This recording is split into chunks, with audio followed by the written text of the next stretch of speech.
ओम शांति। अति इंद्रिय सुख का 10वां पाठ हम कर रहे हैं। अति इंद्रिय सुख का पहला अनुभव कैसा होता है? अति इंद्रिय सुख का पहला अनुभव कैसा होता है? सभी जानना चाहते होंगे।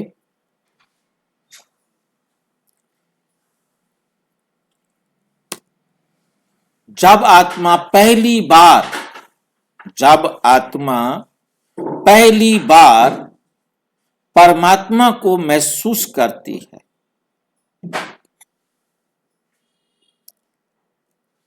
यह अनुभव शब्दों से परे है। ये अनुभव शब्दों से परे है। कोई भी इसको शब्दों से वर्णन नहीं कर सकता। पहली बार क्या रो पड़ती है आत्मा? क्वेश्चन है कि पहली बार, मान लो क्या पहली बार आत्मा परमात्मा से मिलती है तो रो पड़ती है? अति इंद्रिय सुख का पहला अनुभव कैसा होता है? अति इंद्रिय सुख का पहला अनुभव कैसा होता है? वे क्षण जो आत्मा कभी नहीं भूलती, वे क्षण जो आत्मा कभी नहीं भूलती। जीवन में कई पहली बार होते हैं, जीवन में कई पहली बार होती हैं। पहली नौकरी, पहला प्यार, पहली सफलता, हर जो भी जीवन में बहुत कुछ पहली बार होता है ना। लेकिन एक पहला अनुभव ऐसा होता है जो ना डायरी में लिखा जाता है, ना किसी को पूरी तरह बताया जा सकता, ना पूरी तरह किसी को बताया जा सकता है।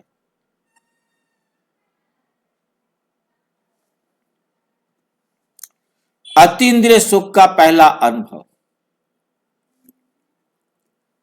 यह अनुभव आत्मा को भीतर से कहता है, ये अनुभव आत्मा को भीतर से कहता है, मैं कुछ और हूं और मेरा कोई अपना है।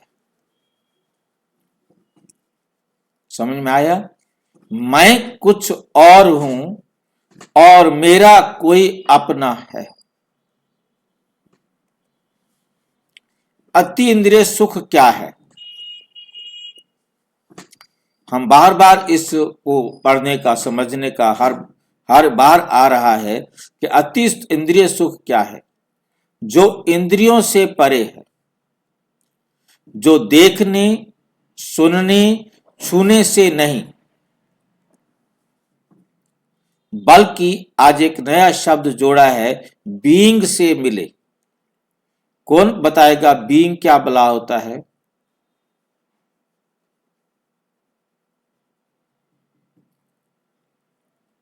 भाई जी, बीइंग आत्मा, सोल को कहते हैं। बीइंग सोल को कहते हैं।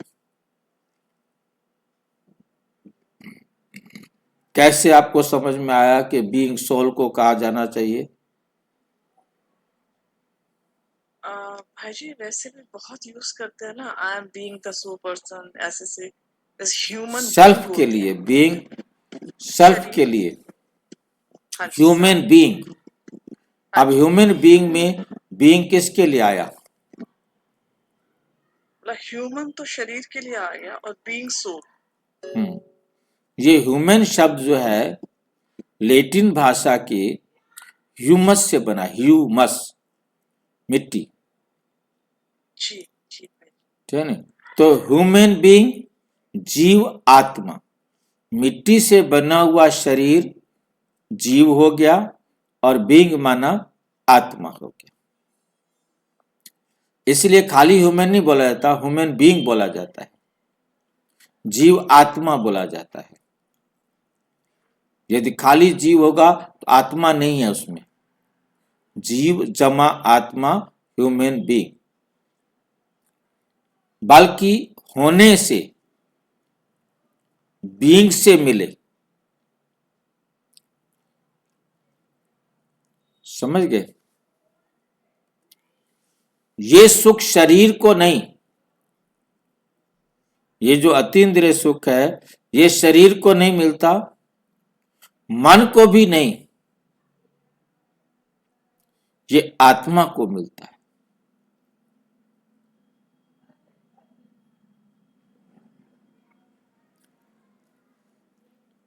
ये सुख शरीर को नहीं मिलता, मन को भी नहीं मिलता, आत्मा को मिलता है। उदाहरण, अचानक ध्यान में मन शांत, विचार रुकते हुए और दिल भर आना, और दिल भर आना।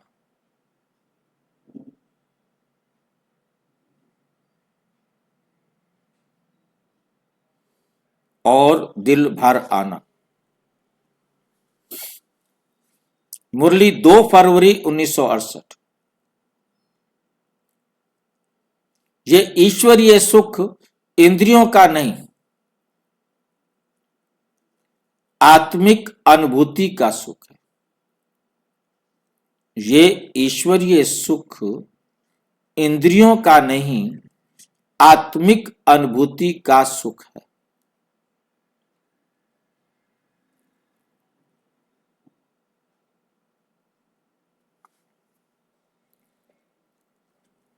पहला अनुभव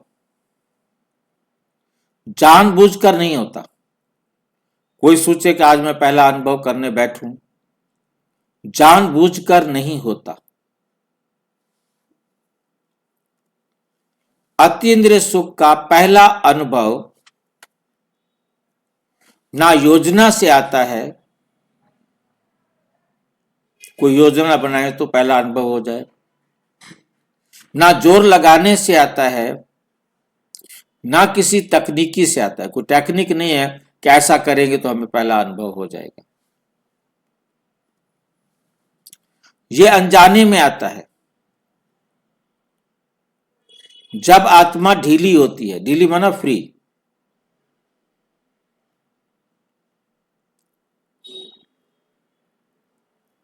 किसी बंधन में है तो टाइट होगी वो, जितना बंधन से मुक्त होगी उतना ढीली आत्मा।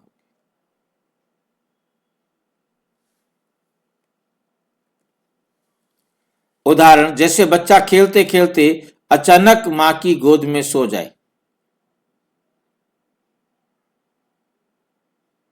वो सोने के लिए नहीं आया था, वो तो खेल रहा था, सो गया।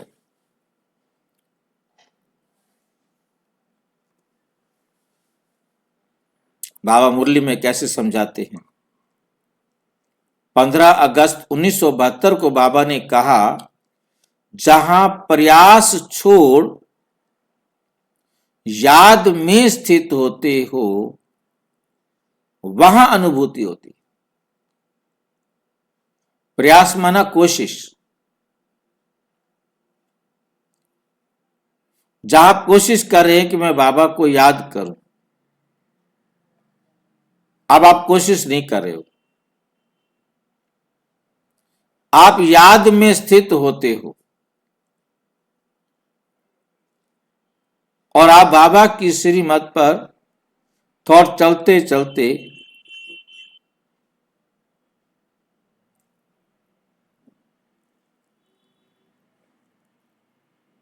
याद में स्थित होते हो, वहां अनुभूति होती।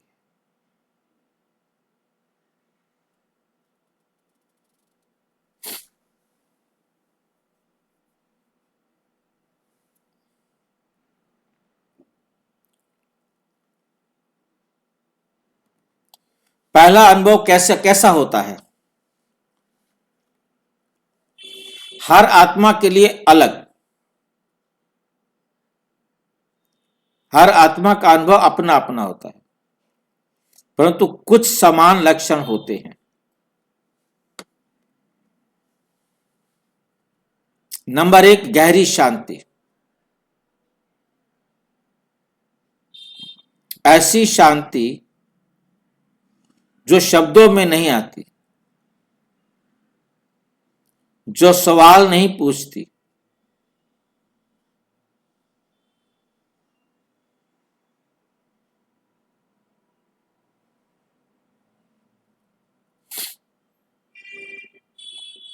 जो सवाल नहीं पूछती। नंबर 2, आंखों से आंसू लेकिन दुख के नहीं, कृतज्ञता की।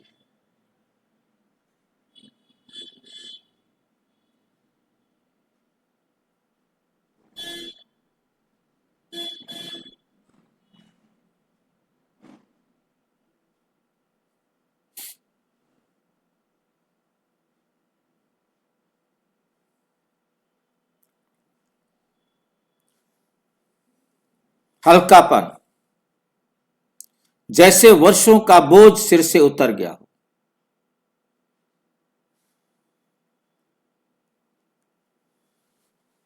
मुरली है 10/11/1970। याद में रहने से आत्मा हल्की हो जाती। बाबा की याद में रहने से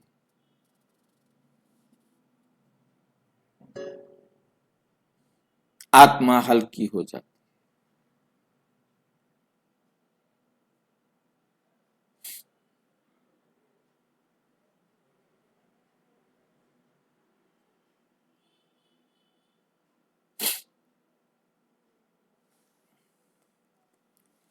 क्यों पहला अनुभव अचानक भावुक बना देता है?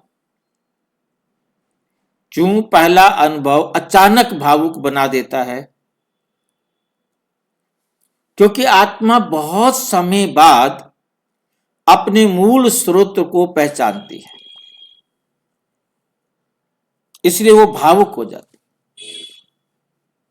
क्योंकि पहली बार उसको बहुत, क्योंकि पहली बार हम नहीं कहेंगे क्योंकि हर कल्प हम करते हैं, परंतु इस कल्प में पहली बार हो रहा है।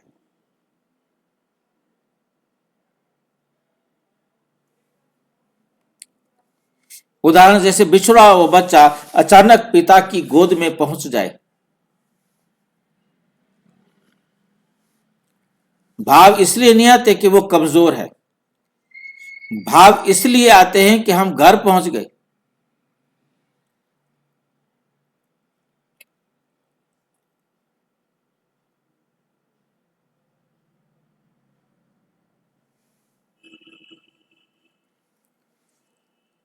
मुरली 18 जनवरी 1969।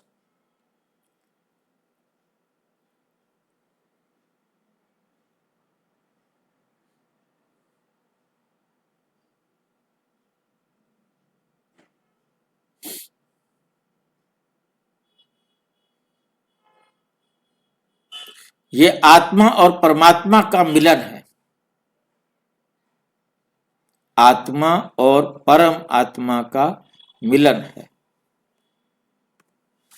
पहला अनुभव स्थायी क्यों नहीं रहता, परमानेंट क्यों नहीं रहता? अक्सर प्रश्न आता है, वे सुख फिर क्यों चला गया? जब मिला था फिर वो सुख चला क्यों गया?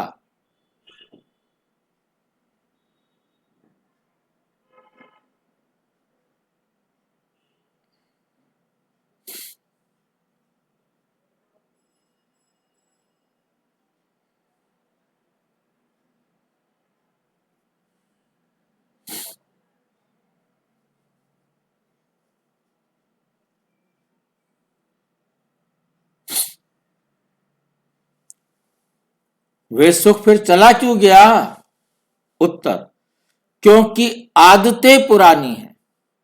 देह अभिमान फिर सक्रिय है, हो जाता है।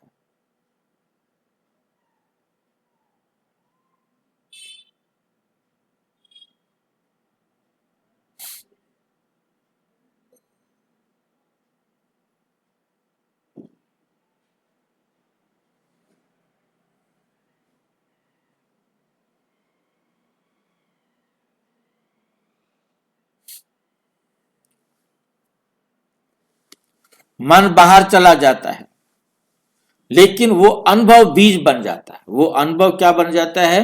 बीज बन जाता है। जैसे पहली बारिश के बाद मिट्टी फिर सूख जाती है, लेकिन बीज अंदर जाग जाता है।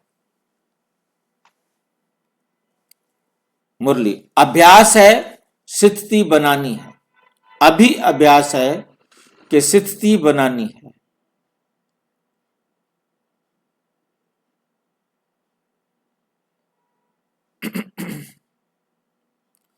अभी अभ्यास है, लेकिन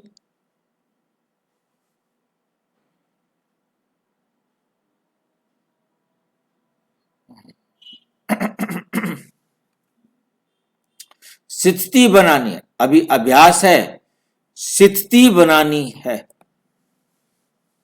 पहला अनुभव और भ्रम का अंतर।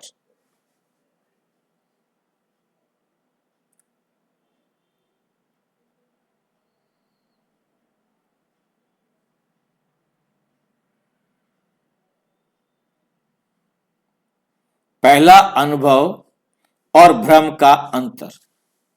भ्रम अतीन्द्रिय अनुभव है, उत्तेजना, शांति,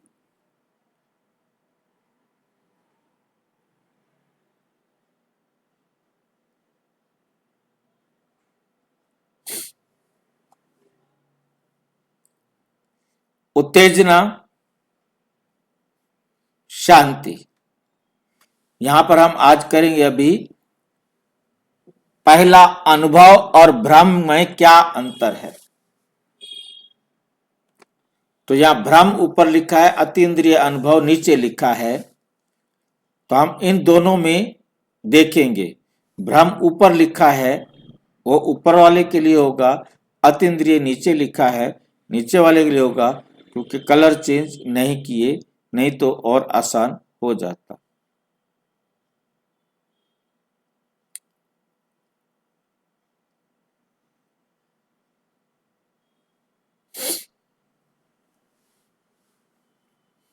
भ्रम अति इंद्रिय, एक भ्रम है तो दूसरा अति इंद्रिय है।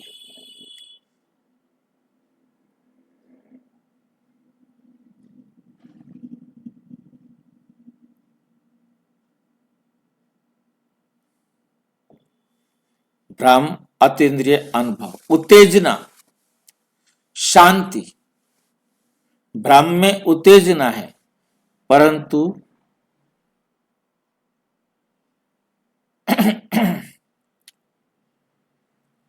प्रिस्क्रिप्शन में शांति।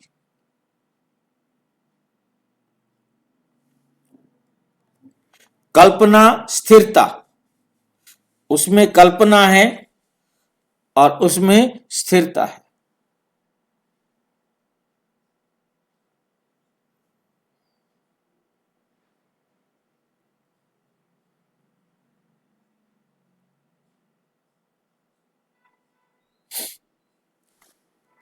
उसमें कल्पना है और अनुभव में स्थिरता है।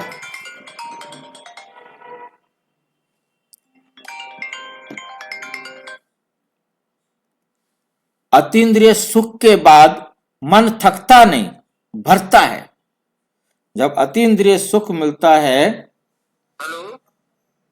हाँ बोलो। नमस्कार, वो आपको एसर का चार्जर पड़ा है क्या लैपटॉप का? देख लो आके। हाँ। अतीन्द्रिय सुख के बाद मन थकता नहीं, भरता है। अव्यक्त वाणी 21 मार्च 1987। सच्ची अनुभूति स्थिति को ऊंचा बनाती है। सच्ची अनुभूति स्थिति को ऊंचा बनाती है। पहला अनुभव आने से पहले आत्मा में क्या बदलता है? जब पहला अनुभव आएगा तो आत्मा में क्या बदलेगा? अहंकार थोड़ा झुकता है।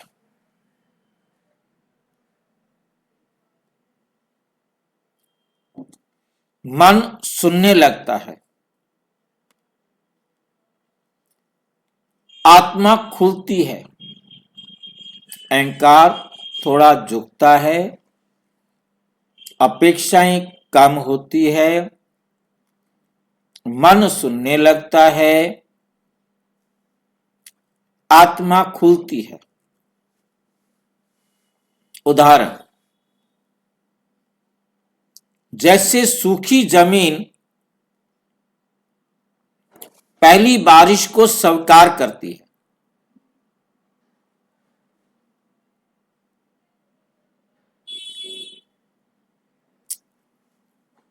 मुरली 5 दिसंबर 1971 को जहां समर्पण है वहां अनुभूति है।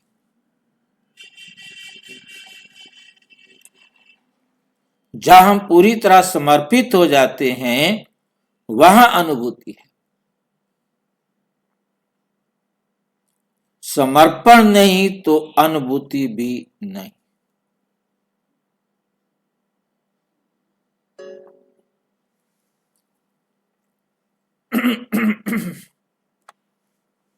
संगम युग और पहला अनुभव। यह अनुभव न कलयुग में सामान्य है न सतयुग में प्रश्न बनेगा। सतयुग में किसी के मन में प्रश्न ही नहीं आएगा अतीन्द्रिय सुख का अनुभव करें। ये अनुभव सिर्फ और सिर्फ संगम युग में होता है, क्योंकि जब तक परमात्मा ना आए इसका कोई अनुभव भी सोच भी नहीं सकता, कर भी नहीं सकता। अतीन्द्रिय सुख का अनुभव चारों युगों में कभी नहीं हो सकता। ये केवल कब हो सकता है? संगम युग। क्योंकि यही पहचान का समय, अभ्यास का समय और मिलने का समय है। सतयुग में, त्रेता में, द्वापर में, कलयुग में अतीन्द्रिय सुख का कहीं कोई वो नहीं है, चांस नहीं है।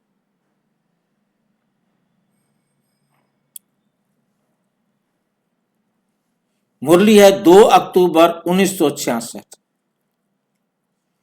अब मैं बच्चों को अनुभव करा रहा हूं। अब मैं बच्चों को अनुभव करा रहा हूं।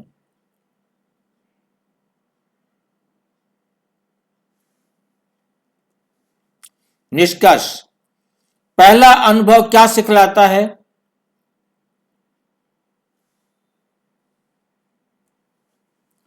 अतीन्द्रिय सुख का पहला अनुभव कहता है तुम अकेले नहीं हो, तुम्हारा एक पिता है।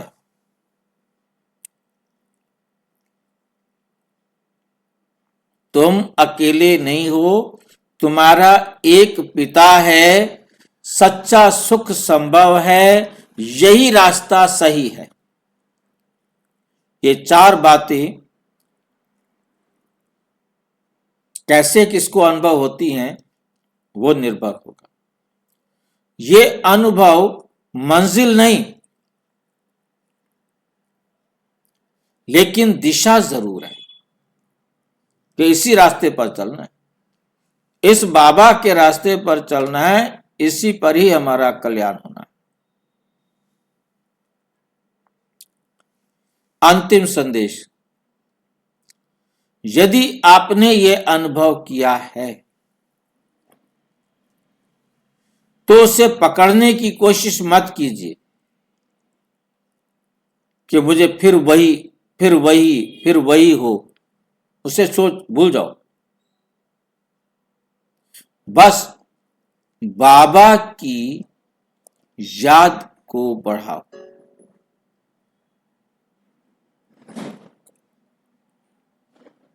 बाबा की श्रीमत पर थोड़ा टाइम 2।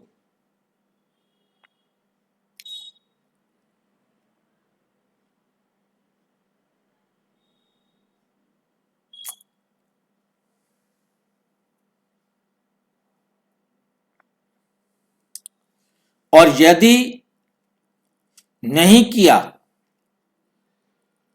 तो भी चिंता नहीं। मान लो आपको पहला साक्षात्कार नहीं हुआ या पहला ये अनुभव नहीं हुआ अभी तक, तो भी चिंता नहीं, क्या है मेरी तो किस्मत खराब है, मेरे को तो ये मिला ही नहीं है, मेरे को तो कोई साक्षात्कार नहीं हुआ।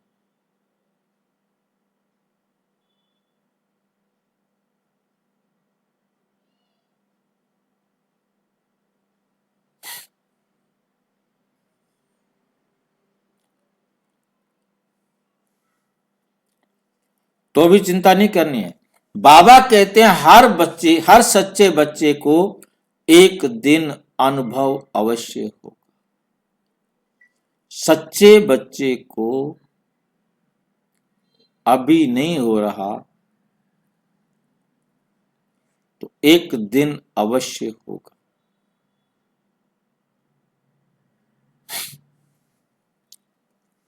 अच्छा, ओम शांति। और विस्तार से जानने के लिए प्रजापिता ब्रह्मा कुमारी ईश्वरीय विश्वविद्यालय के किसी भी सेवा केंद्र पर संपर्क करें। और यदि कोई प्रश्न है तो 9213106986 पर केवल टेलीग्राम करें। 9650692270 पर केवल व्हाट्सएप करें, फोन नहीं। ओम शांति।